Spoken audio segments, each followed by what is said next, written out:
परिचय। भाई, मुझे बहुत भूख लगी है। लो मोना, इसे खा लो, तुम्हारी भूख मिट जाएगी।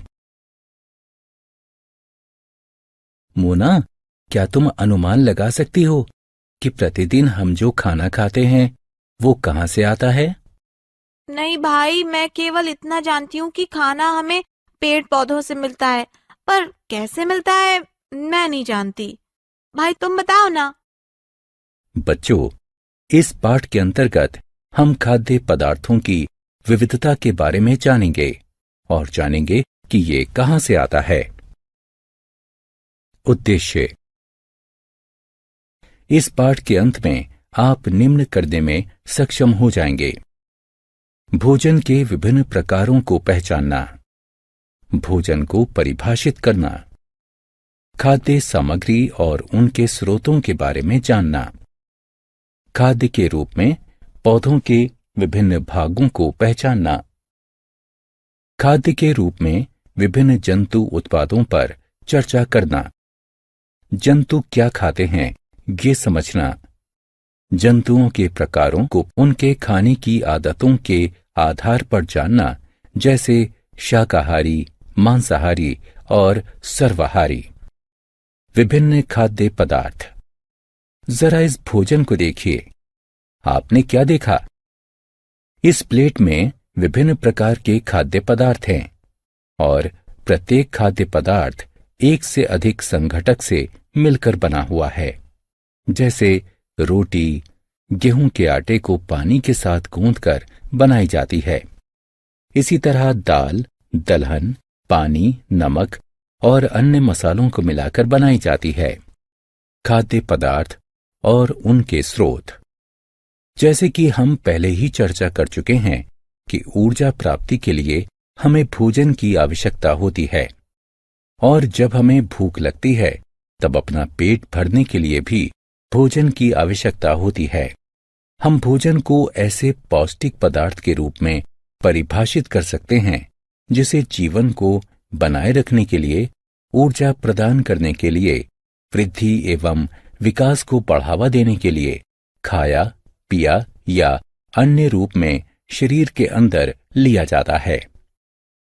भोजन कहाँ से आता है? अब हम इस बात पर चर्चा करेंगे कि खाने के लिए विभिन्न खाद्य पदार्थों को हम कहाँ से प्राप्त करते हैं।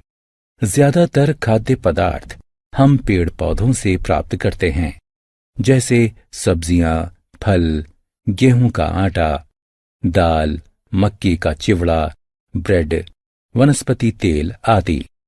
कुछ भोज्य पदार्थ हम जंतुओं से भी प्राप्त करते हैं, जैसे दूध, दही, मक्खन, घी, अंडे आदि।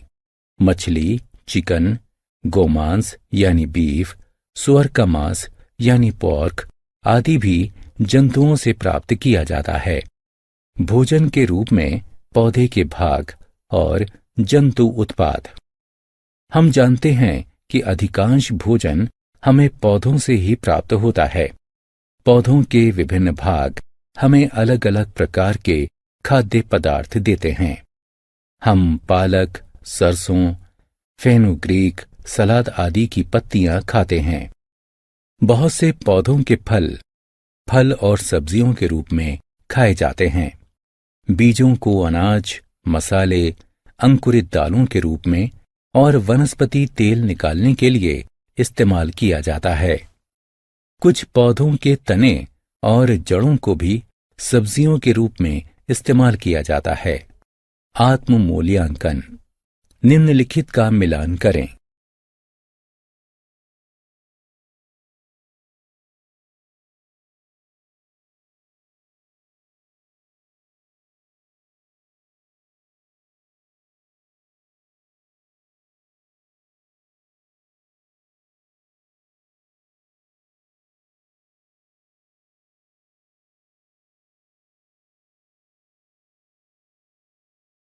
भोजन के रूप में पौधे के भाग और जंतु उत्पाद।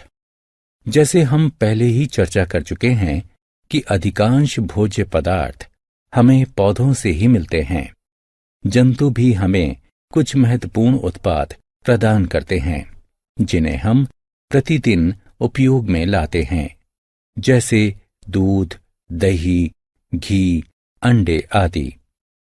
हमें दूध गाय, भैंस, बकरी से, यहाँ तक कि रेगिस्तान में ऊंट से भी मिलता है। मुर्गियों और बत्तखों से हमें अंडे मिलते हैं। मुर्गा, बकरी, ऊंट आदि से मीट मिलता है। मछली और झींगा भी खाया जाता है और मधुमक्खी हमें शहद देती है। जंतु क्या खाते हैं? क्या आप जानते हैं कि जंतुओं को उनके आहार संबंधी आदतों के आधार पर 3 प्रकार में बांटा जा सकता है। ये हैं शाकाहारी, मांसाहारी और सर्वाहारी। शाकाहारी वे जीव होते हैं जो केवल पेड़ पौधों को खाते हैं। उदाहरण गाय, भैंस, बकरी, हिरन, हाथी आदि। मांसाहारी वे जीव होते हैं जो केवल दूसरे जानवरों को खाते हैं। उदाहरण सिंह, बाघ, जगुआर, सियार आदि। जबकि सर्वाहारी जंतु पौधों और जानवरों दोनों को खाते हैं। उदाहरण कुत्ता, कौवा। आत्म मूल्यांकन। प्रश्नों को पढ़िए तथा निम्नलिखित विकल्पों में से सही चित्र पर क्लिक करें। सारांश। आइए हमने जो कुछ सीखा है उसे संक्षेप में दोहराएं। कोई भी पौष्टिक पदार्थ जिसे जीवन को बनाए रखने के लिए, ऊर्जा प्रदान करने के लिए, वृद्धि एवं विकास को बढ़ावा देने के लिए खाया, पिया या अन्य रूप में शरीर के अंदर लिया जाता है, भोजन कहलाता है। पौधे भोजन का मुख्य स्रोत होते हैं। हमें जंतुओं से भी भोजन प्राप्त होता है। शाकाहारी वे जीव होते हैं जो केवल पेड़ पौधों को खाते हैं। मांसाहारी वे जीव होते हैं जो केवल दूसरे जानवरों को खाते हैं, जबकि सर्वाहारी जंतु पौधों और जानवरों दोनों को खाते हैं।